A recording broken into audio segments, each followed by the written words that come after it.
Hello and welcome to episode 41 of the Ontario Mortgage and Real Estate Insights podcast. I'm your host, Steve Hamoen. Today we have a lot to cover, including some significant changes in the interest rate forecast by big banks, a sharp rise in Toronto condo inventory, and the latest on commercial real estate leases. So let's dive right in. The extreme volatility experienced in global financial markets over the past week is having an immediate impact on Canadian interest rate forecasts. They're falling like autumn leaves in a gusty wind. TD, CIBC, and BMO have led the way with their revised forecasts, with all now expecting the Bank of Canada to cut interest rates faster and deeper over the next 16 months. Just a couple of weeks ago, we reported on CIBC and TD's interest rate forecasts, which predicted an additional 175 basis points, or 1.75 percentage points, worth of Bank of Canada rate cuts by the end of 2025. Well, both banks have updated those forecasts and are now predicting 200 basis points, or 2 percentage points, worth of easing by the end of 2025. This would bring the overnight target rate down to 2.50%, a level last seen in the fall of 2022. Updated forecasts from RBC, NBC, and Scotiabank, in light of last week's market volatility, have not yet been released, but are expected to include downward revisions to the Bank of Canada's overnight target rate. So what's going on with global financial markets? The market turmoil began in earnest last Friday and is being driven predominantly by events in Japan and the United States. In Japan, concerns arose due to a change in the Bank of Japan's long-standing negative interest rate policy. On July 31st, the central bank raised its short-term policy rate to 0.25%, its highest level in 15 years, from a range of 0 to 0.1%. That led to an unwinding of the yen carry trade, where investors had borrowed yen at low rates to invest abroad. This rapid reversal triggered a sharp sell-off in Japanese stocks, with the sell-off eventually spreading to global financial markets. Meanwhile, in the United States, fears are mounting that the Federal Reserve's high interest rates could send the economy into recession and that the central bank is being too slow to respond. Recent weak employment data and disappointing earnings from major tech companies have increased expectations of imminent rate cuts, further contributing to market instability and a plunge in the U.S. 10-year Treasury. And since Canadian market moves often take their lead from U.S. markets, Canadian bond yields also plummeted to 2-year lows, leading to a fresh round of fixed mortgage rate cuts. The Bank of Canada is growing increasingly concerned about downside risks to the outlook as opposed to upside risks to inflation. The summary of deliberations from the Bank of Canada's July 24th monetary policy meeting revealed that the bank is now placing more emphasis on the symmetric nature of the inflation target. According to the summary, the downside risks to inflation took on greater importance in their deliberations than they had in prior meetings. Michael Davenport, an economist with Oxford Economics, noted, "Similar to the July monetary policy report, the deliberations focused on downside risks to the consumer spending outlook, as a growing number of households renew mortgages at higher rates in 2025 and 2026, and labor market slack builds. We share this concern and think that the wave of mortgage renewals and building job losses will cause consumers to cut discretionary spending in the near term. This should prevent a meaningful pickup in consumer spending until the second half of 2025 and convince the Bank of Canada that more rate cuts are necessary." But not all observers believe the debate over the outlook for Bank of Canada rate cuts is a dichotomous contrast between slashing rates in the face of a looming recession versus no cutting at all. Instead, a more balanced approach is needed, argues Scotiabank's Derek Holt. "I've argued that easing is appropriate to rebalance the risks from significantly restrictive policy, but that the steps should be pursued carefully," he wrote. Cutting too fast and too aggressively with very dovish guidance risks resurrecting inflationary forces. The economy is resilient and inflation risk remains elevated, so be careful in crafting monetary policy. The Toronto condo market is experiencing some dramatic shifts. According to the Toronto Regional Real Estate Board, active condo listings have surged by over 80% year over year. This trend continued in July, with a nearly 64% increase in active listings compared to the same month last year.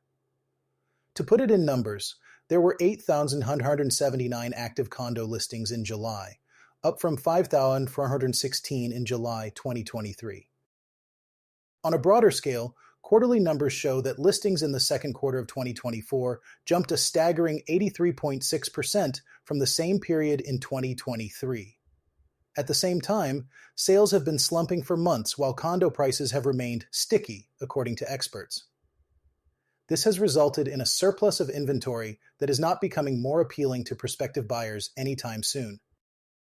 So why are thousands of condos sitting on the market untouched, especially in the midst of a massive housing crisis? The primary culprit is high interest rates. But interest rates are high nationwide, so why is Toronto's condo market suffering to such a high degree? Let's break it down. First, consider who the potential condo shoppers are. If you think about the entry point of first-time buyers, the condo segment is a key point of entry for them, says Jason Mercer, Chief Market Analyst at the Toronto Regional Real Estate Board. First-time buyers are also the most sensitive group of buyers in the marketplace. They do not have equity built up in a current home that they own. These first-time home buyers, lacking equity, are doubly disadvantaged when you add high interest rates into the equation. So, a large portion of would-be buyers are being financially shut out of the condo market. Without end users buying up condos, this leaves all the shopping to investors. But why would investors buy a condo when rents are not high enough to cover monthly mortgage payments and most Toronto condo investors are cash flow negative? The answer is that they are not buying. Investors have completely disappeared, says John Pasalis, president and broker of Volatility Realty Incorporated. And the majority of what we have been building are tiny units geared toward them. This brings us to a unique characteristic of the Toronto condo market: the surplus of shoebox-sized studios and one-bedroom units. For decades, the federal and provincial governments did not prioritize the construction of rental housing in Canada, and in Ontario more specifically. That gap in rental demand was filled by investors buying condominiums. Investors were disproportionately buying smaller units because they are less expensive, and the net return on rent is better for smaller units than for larger ones. The result is that the majority of the product on the market was built to fulfill investor demand, leaving us with unit types that are not appealing to end users. First-time buyers look at what they are getting and they think, "I am just not interested in these types of units at these prices," says Pasalis. And what they are getting a lot of the time are narrow 400-500 square feet shoebox apartments. Gus Papaioannou, a longtime Toronto realtor at Volatility, says sales for these bowling alley-style units, so popular among investors, are moving slow, or not at all. But it ultimately comes down to the quality of the space. I am still seeing some of the nicer one-bedroom units, ones that have a terrace, for example, or are south-facing, or maybe it has a really nice den that can be used as a second bedroom. When priced right, they are moving, he says. But those awkwardly laid-out bowling alley-style units just are not moving. The only way it will sell is if someone discounts the price considerably to see if they can attract attention. But of course, many sellers refuse to lower their prices which first-time homebuyers cannot afford. Hence, the condo market stands still. In the meantime, the sellers that can will continue renting. Others will bite the bullet and sell in hopes of funneling their equity elsewhere, like the King Street condo owner who sold at a $320,000 loss earlier this week. Many will hold out for the market to swing back in their favor as rates continue to lower. Papaioannou thinks it could be a while before sellers gain back some of their power, though. Anybody who has to sell a condo should just sell, in my opinion, he says. If you can hold on, you are probably going to have to hold another year or 2 or 3 before things get better. Mercer says that initially, it will be buyers who benefit from future rate cuts. We are seeing a lot of inventory buildup, and so as interest rates lower and buyers start to move off the sidelines, they are going to benefit from the best of both worlds. Those worlds being ample choices and more affordable mortgages. So you will not necessarily see prices start to rise right away, Mercer says. But in the medium to long term, things will start to shift. If we do not see more new home completions, then eventually we are going to absorb all this standing inventory, and we are going to go back to tiger market conditions, more competition between buyers, and upward pressure on home prices, says Mercer. And if a wider variety of unit sizes targeted at end users are not a part of those new home completions, there will only be additional strain on the market. You are going to have a scenario where there is less inventory than we need of certain home types, Mercer says. There will be a mismatch, essentially, and that leads to tighter market conditions and upwards pressure on prices as well. Parliament has amended the Competition Act, aiming to address anti-competitive practices in commercial retail real estate that can stifle business growth and inflate prices. The updated Competition Act affects how the Competition Bureau tackles anti-competitive controls in the commercial retail real estate market. These controls often manifest as exclusivity clauses and restrictive covenants, which can limit competition by preventing new businesses from entering the market or by restricting what existing businesses can do.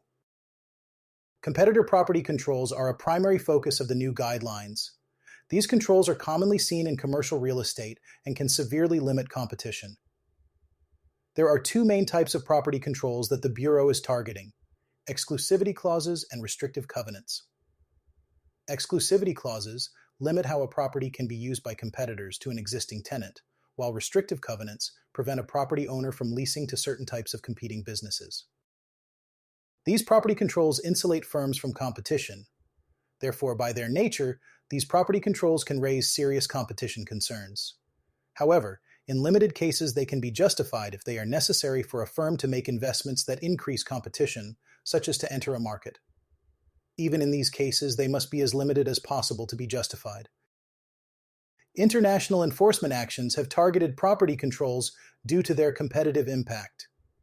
For example, large grocers in New Zealand and the United Kingdom face specific limitations on using property controls. The Bureau is particularly concerned about the impact of these controls on small businesses and entrepreneurs. By limiting competition, such clauses can lead to higher prices for consumers and reduced choice. While acknowledging that property controls can sometimes be justified, the Bureau emphasized that they must be tailored around legitimate business objectives. The Bureau is seeking public input on its enforcement approach to these practices, inviting feedback from businesses, consumers, and industry experts.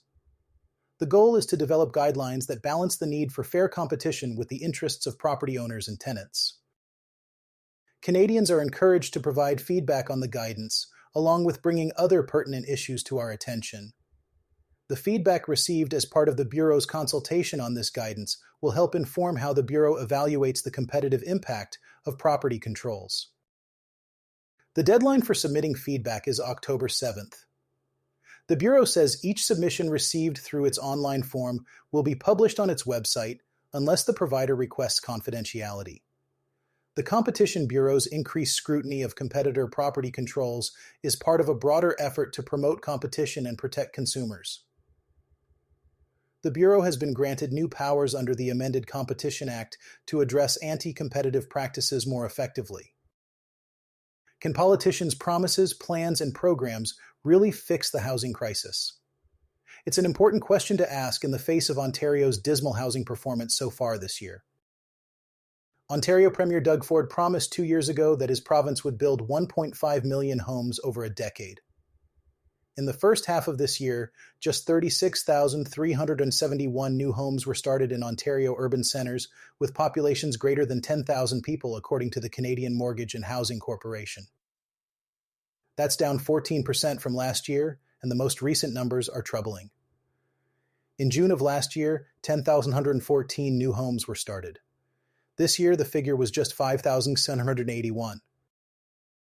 Toronto has been particularly hard hit. Despite a long-standing housing shortage, sales of new condos dropped to a 27-year low during the first half of this year, according to Urbanation Incorporated, a real estate research group. Only 3,159 new condos were sold in the first 6 months of this year, a 57% decline from last year and 72% below the 10-year average. If you're Doug Ford, it's difficult to call that success, especially after spending so much political capital on the housing file and getting his government in trouble with now canceled plans to build on the Greenbelt. Ford has put in place a $1.2 billion Building Faster fund to reward cities that meet or come close to his housing targets, but it's difficult to identify substantial progress. In 2021, the year before Ford's new plan, Ontario had just under 100,000 housing starts. In 2022, the number dipped to about 96,000. Last year, the government claimed that 109,000 new units were built, but it added basement apartments and long-term care beds to goose the numbers. There were only 89,297 housing starts, excluding the new categories added. One could make an argument for basement apartments, but long-term care beds?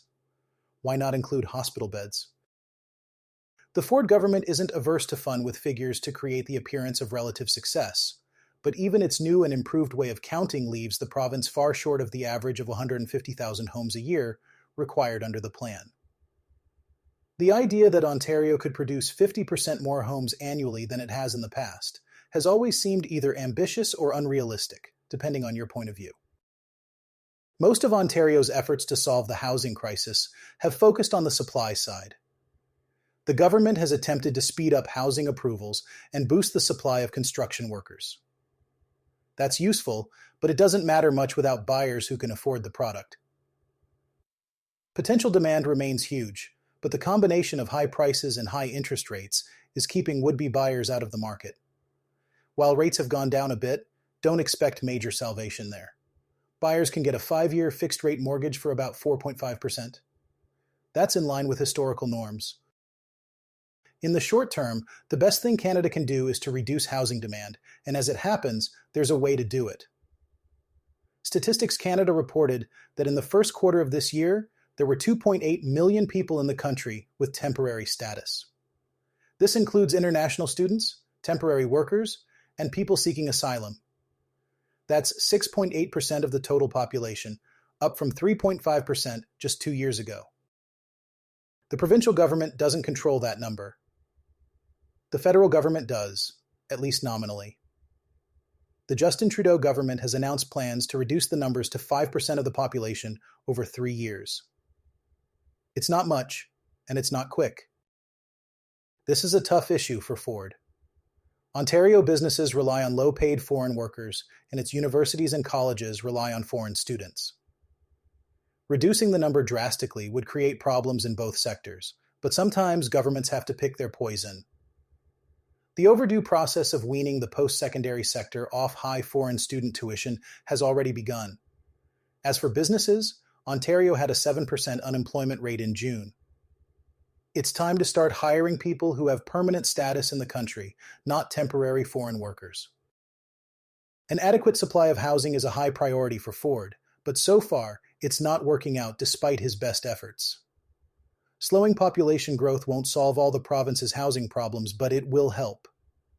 It's certainly easier to achieve than a 50% increase in the housing sector's capacity. Ford needs to make this point forcefully with the public and with his federal friends. Without a reduction in demand, his housing fix is never going to work. Let's turn our attention to Montreal, where the real estate market is showing some surprising resilience. While much of the country is experiencing stagnant home sales, Montreal recorded a 12% increase in sales in July. That's right, sales in the Greater Montreal area totaled 3,129 for the month, up from 3,076 a year ago. Although this is a slight dip from the 3,230 sales posted in June, it's still a remarkable performance given the broader national trends. The Quebec Professional Association of Real Estate Brokers, or QPREB, noted that July's activity was slightly above the historical average for this time of year. In fact, it was the fourth most active July in the past 25 years.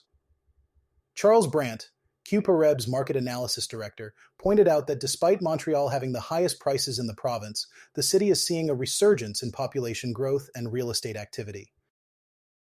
Brandt shared some fascinating data. The island of Montreal saw a record population increase of 90,000 individuals between 2022 and 2023. This influx of new residents is clearly having an impact on the real estate market. New listings were up by 14%, bringing the total number of active listings in the city to 17,545, a 22% increase from last year. When it comes to prices, the upward trend appears to be moderating. Average selling prices in July were up roughly 6% compared to a year earlier, but there was little change from the previous month. For single detached homes, the average price reached $585,000, representing a 6% year-over-year increase, while the average condo property sold for $411,000, up 4%. Again, these figures were largely unchanged from June. Brand also noted that price growth has stabilized thanks to virtually balanced market conditions, allowing buyers to benefit from lower mortgage interest rates. This is particularly interesting given that Montreal has been one of the more expensive markets in the province. So what can we take away from Montreal's real estate performance in July? The city is defying national trends with a robust increase in home sales and a stabilization in prices. This resilience can be attributed to a growing population and balanced market conditions, which are providing a more favorable environment for buyers. As we continue to monitor the national and local markets, Montreal stands out as a unique case study in how regional factors can influence real estate trends. And that wraps up this episode of the Ontario Mortgage and Real Estate Insights podcast. Thank you for joining me, Steve Hamoan, as we navigated through the latest developments in the industry. Stay tuned for more insights and updates in our next episode. Until then, take care and stay informed.